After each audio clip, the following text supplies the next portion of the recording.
ही आमची वाघोटन नदी आहे. हिला आम्ही जामदा नदीची उपनदी पण म्हणतो.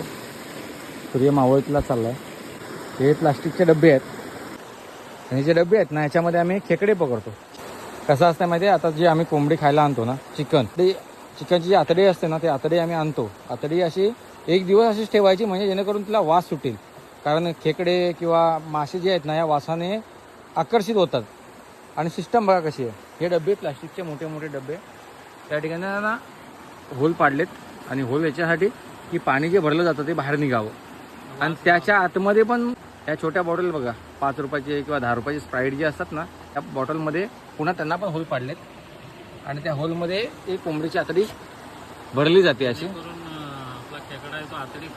खाणार नाही, फक्त वास जाईल त्याला, त्या वासाने तो येईल आणि ही अशी बंद करून आणि ती अशी या डब्यामध्ये सोडली जाते. बघा डब्यामध्ये पण असा विषय आहे, खाली बघा तुम्हाला बॉटल दिसेल. ही मोठी स्प्राईटची बॉटल 70 रुपयाची उलटी करून लावले. इकडून जाऊ शकते कोणतीही वस्तू किंवा खेकडा आतमध्ये जाऊ शकतो, पण एकदा आत गेला की तो इकडून बाहेर येऊ शकत नाही. त्यातून असे दगड लावले जातात जेणेकरून ते वाहून जाऊ नये, तळाला जावं पाण्याच्या.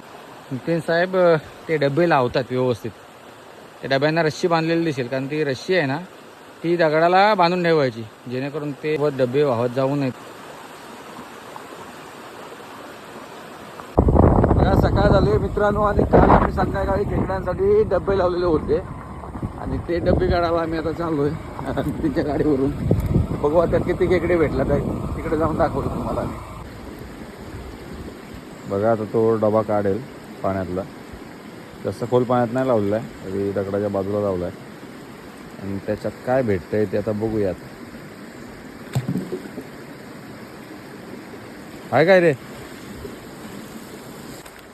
खेकडे किती भेटले दाखवतो. हे बघा मोठे मोठे आहेत, 3च आहेत पण मोठे मोठे बघा.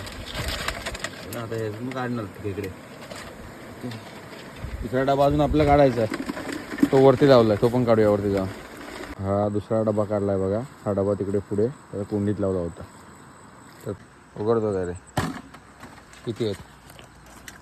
2, फक्त 2. अच्छा याच्यामध्ये 2 भेटल्यात, छोटे आहेत. ते छोटे आहेत. असा हा एक प्रकार आहे, अनोखा प्रकार डबे लावून खेकडे पकडण्याचा आमच्या कोकणातला. 5 खेकडे भेटलेत, पण ठीक आहे, यात फारशी मेहनत नव्हती. रात्रभर फक्त डबे लावून जायचे असतात. आणि हा व्हिडिओ तुम्हाला कसा वाटला मला नक्की कळवा. पुन्हा भेटूया एका नवीन व्हिडिओमध्ये. तोपर्यंत जय महाराष्ट्र.